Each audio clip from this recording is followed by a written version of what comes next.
The story starts with an old, open wound in India's dignity, a wound that has no cure except hitting back from the inside. The story takes us back to 1999, when the world was turned upside down because of an Indian plane flying peacefully toward Afghanistan. Suddenly, the Jaish-e-Mohammed terrorist group intercepted it, and guys, it's well known that Pakistan is the one supporting them. The hijackers landed the plane at Kandahar airport and started blackmailing India using the poor civilians on board as shields. They made one single demand: release the big-shot terrorists you have in your prisons, and we'll give you back your passengers. Here we see Ajay Sanyal, the director of Indian intelligence, sitting in his office extremely frustrated by what happened because at that time, the US and Gulf countries were leaning a bit toward Pakistan and pressuring India to settle the matter quietly. Unfortunately, India was eventually forced to bow to the wind to save people's lives and actually release the terrorists. The matter didn't end there. That was just a warm-up because in 2001, they entered and hit the Indian parliament in the heart of Delhi with 5 terrorists in a car bomb, wanting to bring the whole place down. Ajay Sanyal went down with his men into the thick of that mess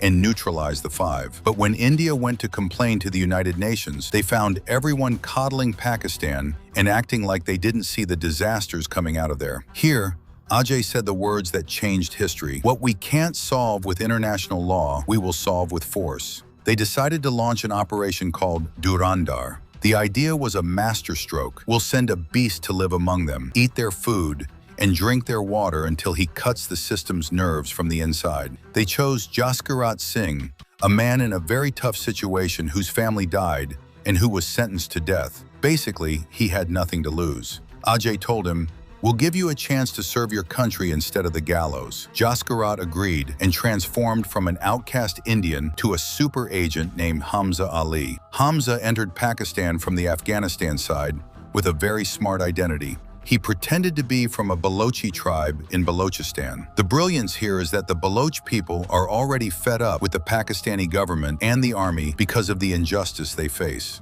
So Hamza entered among the poor and the rebels, so no one would suspect him, since Pakistan treats the Baloch as enemies anyway. Hamza reached the Liari area in Karachi, and that, my friend, is the hornet's nest that rules all of Pakistan. There he found sleeper cells from Indian intelligence who had been running a juice shop for years without anyone noticing them. These people explained to Hamza the map of the bosses ruling the area: Arshad Papu, Babu Dakite, and the big one, Rahman Dakite. Rahman is the leader Hamza put in his sights because he's Balochi and his popularity is through the roof. Hamza learned that Arshad and Babu are jealous of Rahman and want to betray his eldest son at a friend's wedding. Hamza said, "This is the opportunity that will let me enter the boss's house through the widest door." On the wedding day, Hamza and his men entered as catering staff. Suddenly, the place turned into a massacre with gunfire, and Arshad and Babu's men entered to take out Rahman's son. Hamza tried with all his might to save him to gain trust, but the kid was hit by many bullets and died. Here, Hamza didn't lose his cool. He used this mood to his advantage, took the body, and ran to the hospital screaming, "My brother! My brother!" He put on a whole act over the kid in front of Rahman Dakite. When Rahman saw Hamza with his face messed up and saw him refuse to take money, saying, "I did this because we are one blood, Balochi, my friend," from that moment, he decided to bring him into his gang to be his right hand. From here, the big game started in the heart of the Pakistani system. Hamza Ali entered Rahman Dakite's house through the widest door and became the loyal guy whose word Rahman never breaks. This was all thanks to the act he put on when the boss's son died in his hands. Hamza became Rahman Dakite's right hand and started understanding that the Liari area is the kitchen where all the disasters sent to India are cooked. Rahman Dakite's heart was on fire from the inside, wanting to get his son's rights from Babu Dakite and Arshad Papu. Here, the big fox appeared, the politician Jamil Jamali. Jamil was terrified that the gunfire and trouble would make him lose the upcoming elections. So he was trying to put the brakes on Rahman a bit, telling him, "Boss, calm down for the sake of interests in the elections." But Hamza didn't want things to calm down. He came to set it on fire between the gangs and make Pakistan trip over itself. Hamza sat with Rahman in a quiet moment and told him, "Boss, this silence breaks you in front of people, and tomorrow Babu Dakite will rule and swing his legs in Liari, and everyone will say Rahman got old and senile." These words hit Rahman's ears like gunshots, and he decided to forget Jamil Jamali's talk and carry out a massacre. he finished off Babu Dakite forever. And they attacked Babu Dakite and his men. And on another night, they neutralized the second boss. This move made Rahman Dakite the sole ruler of the Liari area, and his popularity among the Baloch went through the roof, to the point that people started chanting his name more than the politicians. Here, Jamil Jamali started feeling the chair actually shaking under him, and that Rahman was no longer just a thug he could use, but a political rival who could eat him at the ballot box. Hamza didn't leave a single gap. He threw his net over Jamil Jamali's daughter and started making her fall for him with sweet words to be the eye inside the big politician's house. In the middle of this buzz, Pakistani intelligence entered the play through the Khani brothers. These Khani brothers were the big fish in charge of counterfeit currency and smuggling. They introduced Hamza and Rahman to Major Iqbal. Major Iqbal is the real boogeyman, a man with no heart working in the shadows. Iqbal asked Rahman Dakite to use Baluchistan men to smuggle a very heavy shipment of Russian and American weapons across the border. Hamza was sitting there listening to this, and his heart was sinking because these weapons weren't going to a street fight.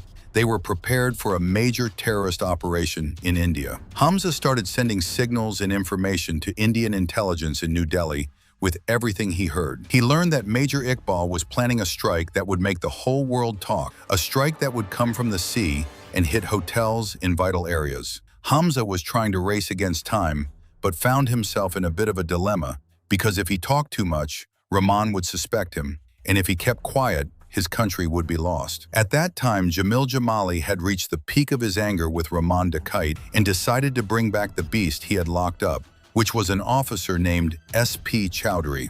Chowdhury is a brutal officer who was suspended from work, but Jamali told him, "I'll get you back in uniform on one condition: finish Rahman Dakite and bring me his head in a bag." Hamza found out about this deal through Jamil Jamali's daughter and started playing a dangerous game between the officer and Rahman. The story became a fight on three fronts: intelligence wanting to destroy a country, a politician wanting to keep his chair, and an Indian spy sitting in the middle of the fire trying to put it out without getting his clothes burned. Hamza found himself having to choose. Should he protect Rahman Dakite, who now trusts him, or leave him for Chowdhury to neutralize and finish him? But Hamza was always thinking of the bigger interest for India and decided that the discord between the police and the gangs in Pakistan is the best service he could provide to his country. Hamza started preparing for the next chapter, which was to trap S.P. Chowdhury in a way that makes him hit Rahman Dakite so they both finish each other off. Hamza found himself in the middle of a whirlpool full of betrayal, especially after the politician Jamil Jamali won the elections and became the man in charge. But the problem was that Rahman Dakite's popularity was fire in Liari,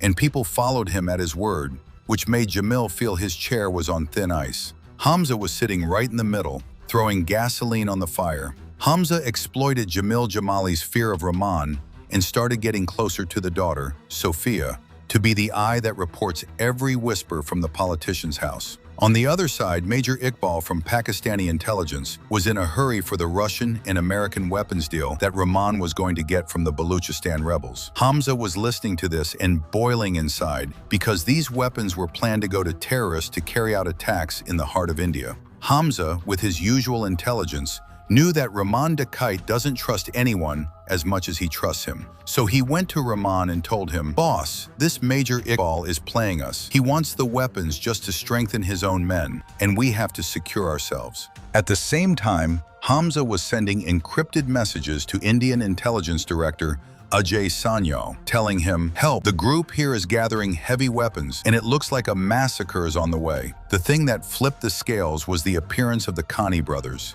the counterfeiters. Hamza discovered that these people aren't just smuggling weapons. They are printing billions of fake Indian rupees in 501,000 denominations to hit the Indian economy at its core. Hamza here found himself facing a suicide mission. He had to stop this bleeding and at the same time not get exposed. Hamza started creating a rift between Jamil Jamali and the Khani brothers, making Jamali understand that if Rahman Dakite continues on the weapons path with intelligence, the state will support him and throw Jamali in the trash. Here the politician went crazy and decided he must finish Rahman immediately. He summoned Officer S.P. Chowdhury and told him, "Chowdhury, Liari has become a powder keg, and I want you to blow this keg right on Rahman Dakite's head." Chowdhury wasn't an easy officer. He was a wolf and knew that Liari is a closed kingdom. He decided not to enter with standard police. He requested a special squad and a secret headquarters that no one knew about to start hunting Rahman's men one by one. Hamza was monitoring all these moves and playing the role of the hidden mediator, going to Rahman to warn him about the police and going to the politician's daughter to get information about Chowdhury's moves. One night, Hamza found himself in a secret meeting with Major Iqbal,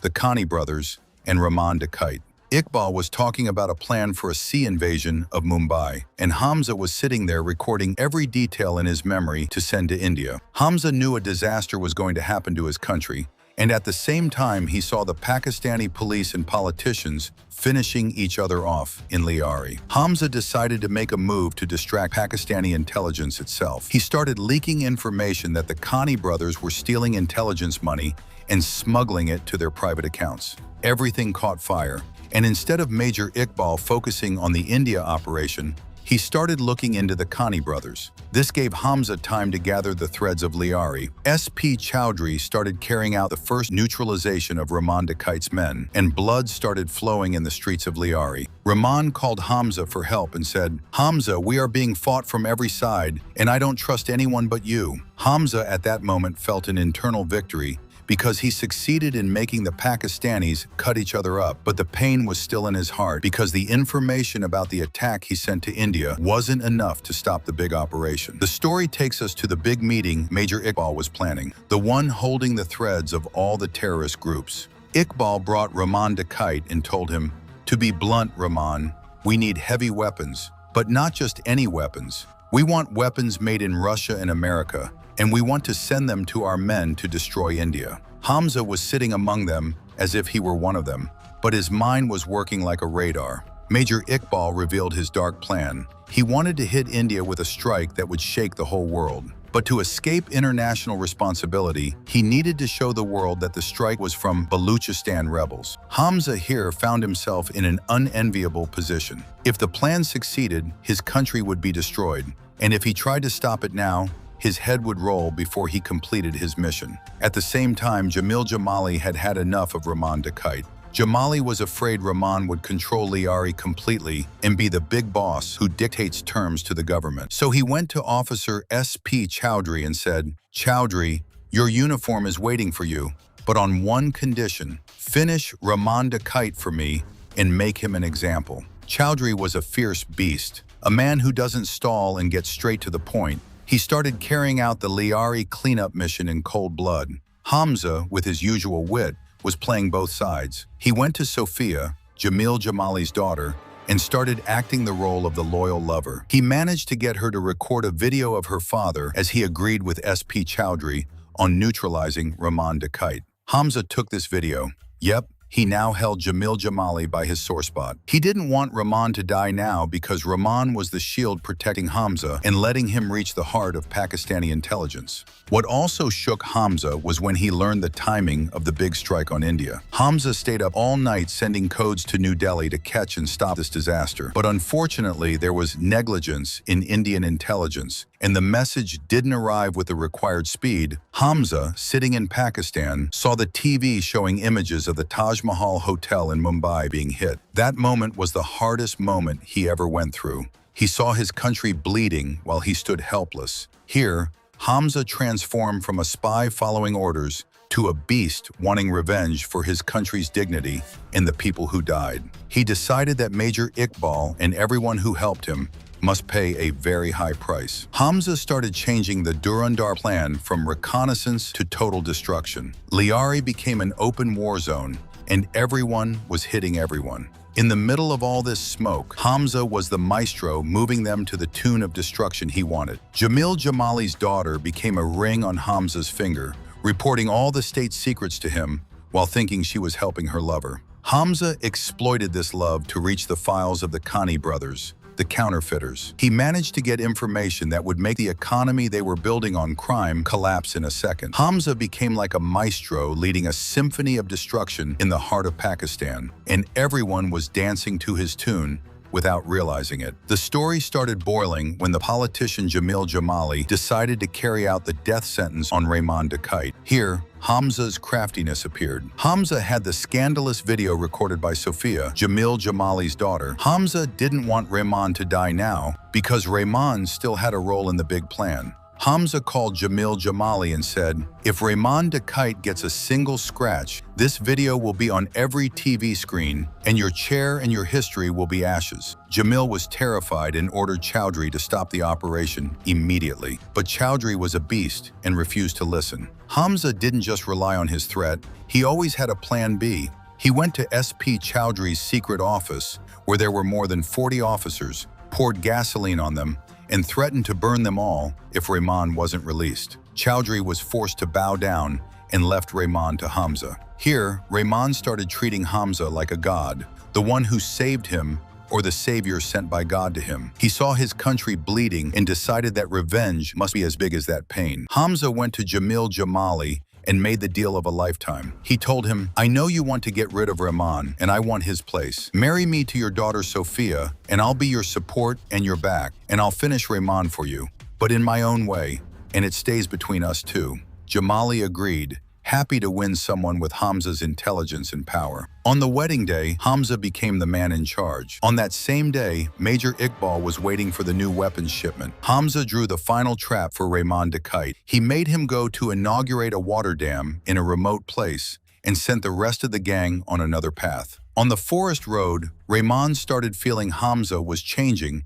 and began to suspect the weird moves. Indeed, a fight broke out between them inside the car and ended in an accident. Hamza got out of the car and escaped into the forest, and SP Chowdhury was waiting with snipers and his men. Rehman ran after Hamza, screaming, "You betrayed me, Hamza!" But Hamza replied coldly, "I didn't betray you. I'm actually an Indian agent, and my name is Jaskirat Singh." Chowdhury shot Rehman in the neck, but Hamza asked him to leave him to die slowly. Hamza took Rehman while he was fading and ran with him to the hospital in front of people and cameras to appear before the people of Liari as the hero who tried to save the big brother until the last moment. Thus, Rehman died, and Chowdhury became the #1 wanted man for the gangs, and Hamza became the new king of Liari, the husband of the big politician's daughter, and the hand of Indian intelligence that strangled Pakistan from the inside. And with that, our movie ends. Hope you liked the recap. If you reach the end, don't forget to leave a like on the video and write us a nice comment, as you always do. And for those watching us for the first time, subscribe to the channel to see all the upcoming recaps. See you in the next movie. Peace.